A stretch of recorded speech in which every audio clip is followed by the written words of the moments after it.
खास करून माझ्या पाठीशी खंबीरपणे उभे असलेले गणेश शिंदे साहेब असतील.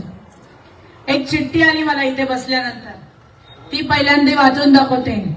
ताई, या ठिकाणी नळ कनेक्शन बंद करतात, सांडपाणी अडवतात, ह्याचा प्रचंड त्रास होतो. स्थानिक व व्यावसायिक लोकांना धमकावत आहेत. बहीण म्हणून तुम्ही आमच्या पाठीशी उभे राहा, असा शब्द आम्हाला द्या. हेच सांगण्यासाठी या ठिकाणी आलेलो आहे. या ठिकाणचे नगरसेवक ज्यांना तुम्ही अनेक वेळा निवडून दिलेत, ते जयवीन कोळी यांच्याच दिव्याखाली अंधार आहे.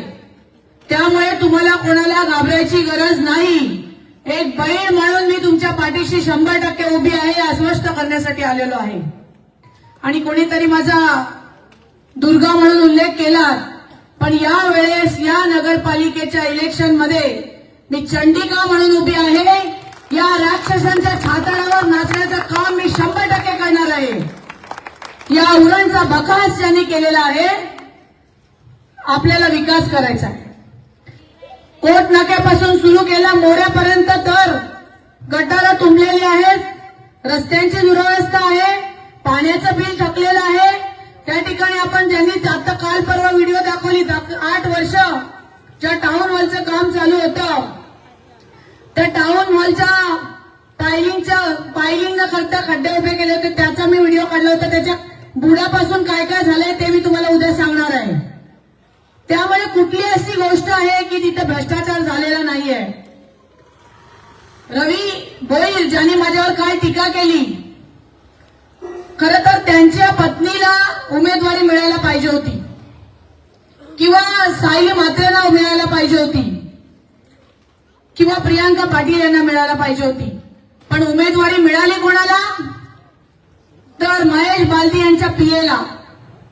जो पीए चोपड्या घेऊन त्या ठिकाणी असलेले नगरपालिकेचे चेक घेऊन घरी देवाऱ्यात ठेवतो आणि मग चेक आल्यानंतर कमिशन मिळाल्यानंतर लोकांना देतो.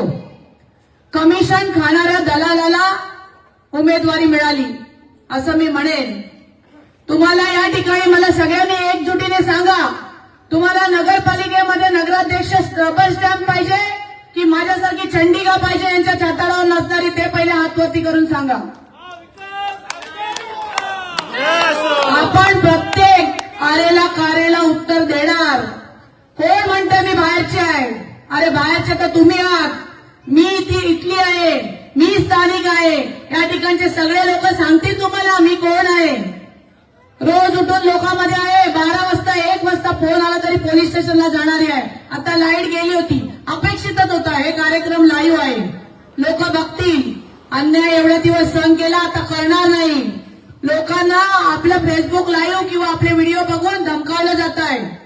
कोणी घाबरायची गरज नाही. आम्ही तुमच्या आणि आम्ही सारेजण तुमच्या पाठीशी उभे आहोत.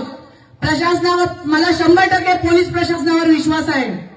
इथं चुकीची एक गोष्ट घडू देणार नाही.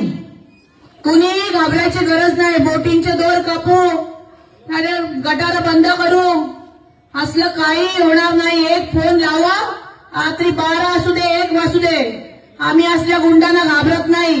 यांच्या अनधिकृत बांधकाम चालू आहे, यांच्या बुडाखाली अंधार आहे, यांचे तोडकाम तोडासाठी शिडको आली होती. तेव्हा आम्ही गेलो, सगळ्यात पहिल्यांदा आम्ही गेलो राजकारण बाजूला ठेवून, कारण लोकांना त्रास होतो. यांचे वाईट साईड धंदे चालू आहेत, हे हप्ते गोळा करतात.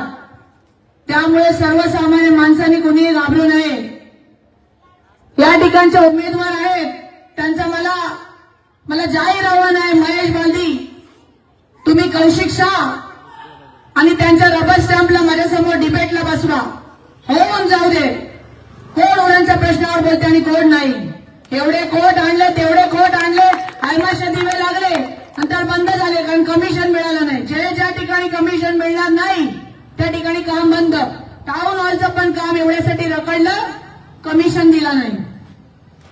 अनेक ठिकाणी असा भ्रष्टाचाराची मालिका सांगता येईल. मी जिथं जाते तिथे रस्ते नाहीत, पाणी नाही, वीज नाही, आणि मी फेसबुक लाईव्ह करते म्हणून पोटात दुखतं. अरे प्रभावी माध्यम आहे सोशल मीडिया, लोकांपर्यंत पोहोचणार मी.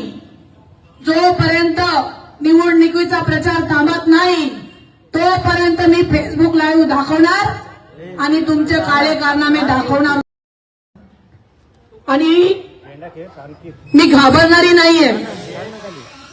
आज आमदाराला गल्लोगल्ली दारोदारी 1 वाजता 2 वाजता गपचूप फिरायला लागतंय. हा माझा विजय आहे आणि इथंच आम्ही जिंकलेलो आहोत कारण जनता आमच्या पाठीशी आहे. त्यामुळे कोणाला घाबरायची गरज नाही. या ठिकाणी MMRDचे पैसे आले, बाजूला हनुमान कोळीवाडा आहे, त्यांना मिळाले. तुम्हाला का बरं मिळाले नाहीत? ह्याचं पाप कोणाचं? ह्याचं पाप या जयवीन कोळी आणि यांच्या सहकार्याचं आणि आमदाराचं आणि त्या कौशिकशाचं आहे. आजपर्यंत मोराचा विकास का झाला नाही? बाहेरचे लोक आले हसतात तुम्हाला आणि आपल्या सगळ्यांना खेदाने बोलावं असं वाटतंय की आजपर्यंत उरणचा विकास झाला नाही. जो झाला तो बकास झाला. रस्ते झाले, त्याच्या खालची गटार लाईन ती अजून तशीच आहे. पाण्याची लाईन फुटलेली आहे. काय झालं? काही झालं नाही. त्यामुळे माझं जाहीर आव्हान आहे तुम्हाला सगळ्यांना की तुम्हाला उरणमध्ये जर विकास हवा असेल तर या ठिकाणी बसलेले उमेदवार मी स्वतः भावना गाणेकर, माझी निशाणी तुतारी, सौ प्रीती कोळी यांची निशाणी मशाल, राकेश नामदेव कोळी यांची निशाणी मशाल, या चिन्हासमोरील बटन दाबून आम्हाला विजयी करा.